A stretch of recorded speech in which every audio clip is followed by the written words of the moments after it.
Hi, welcome to my channel and please don't forget to like, comment and subscribe. Today I bring a topic about maritime border deal signing ceremony to be held Thursday. Cabinet set to vote for Lebanon maritime deal this week.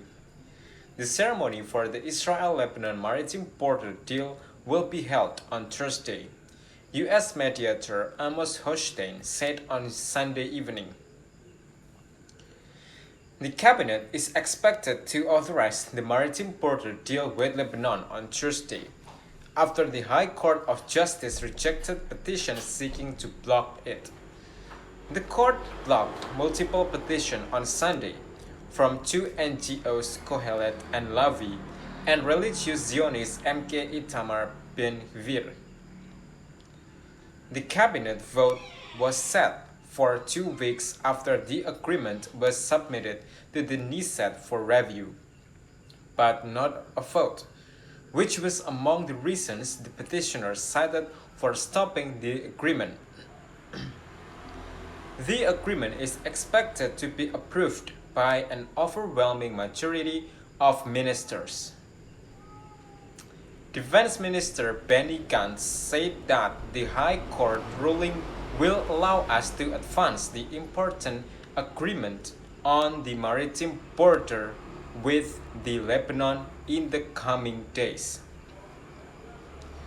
That the agreement was completed close to the elections was not desirable, but necessary. This is a good and correct agreement that has positive security, political and economic implication for the entire region. A signing ceremony at UN Interim Force in Lebanon headquarters in Naqoura on the Israel-Lebanon border is expected to take place soon after, according to Lebanese newspaper Al Akbar. The Israeli and Lebanese delegation will be in separate rooms because Beirut declined to recognize Israel in the framework of the agreement. And then the next is Prime Minister Yair Lapid flies over the Karish gas rig. It was credited by the Amos Ben Gershow or GPO.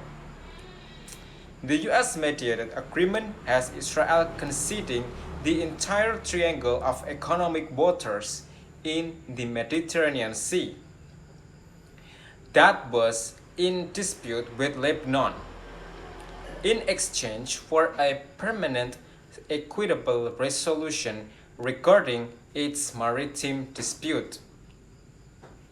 A line of buoys Israel set up after a withdrawing from the southern Lebanon in 2000, which was extends from the land border 5 kilometers into the sea, and it will be considered part of the status quo between countries whose border is not internationally recognized.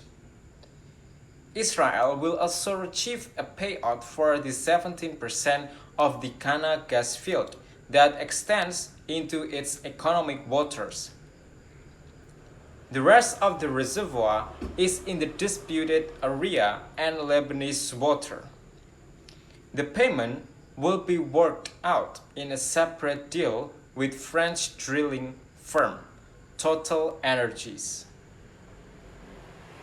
On Thursday, High Court President Esther Hayut, Justice Uzi Vogelman, and Justice Noam Schulberg, they heard arguments on the issue,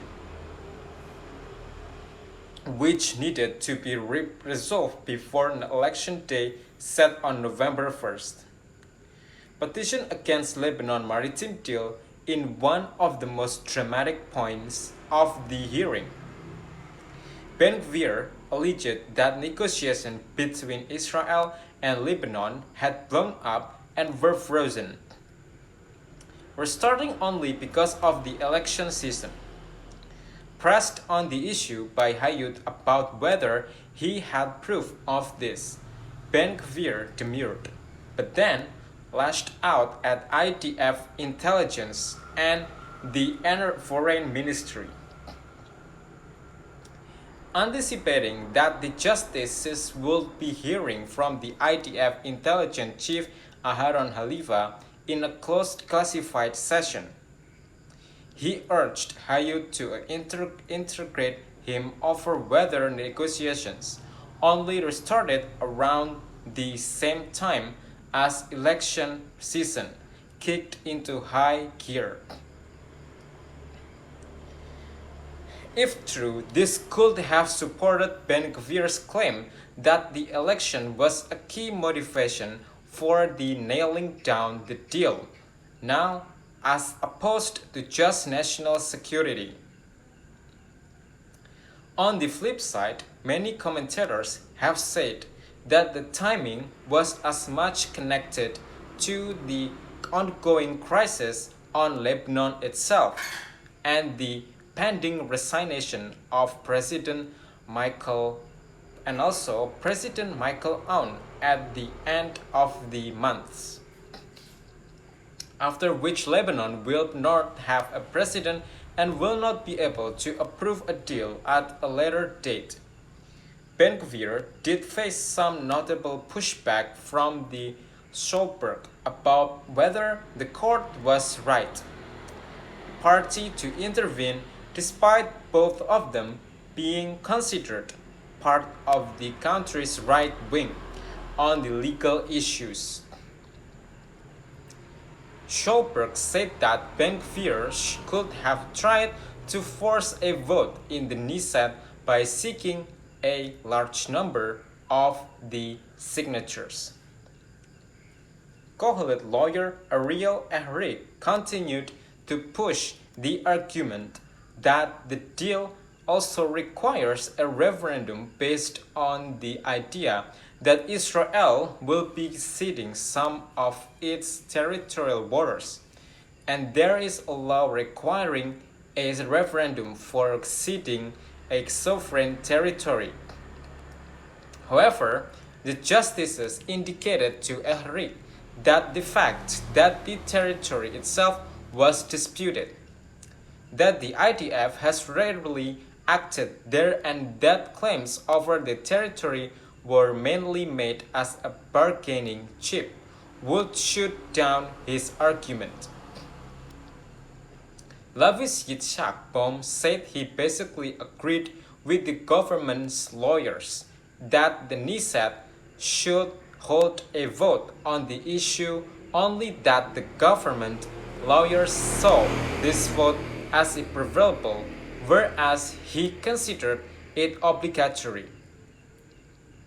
Yet the justices intervened with the counter-examples to the idea that the Knesset vote was obligatory, such as a deal made with Cyprus without Knesset approval.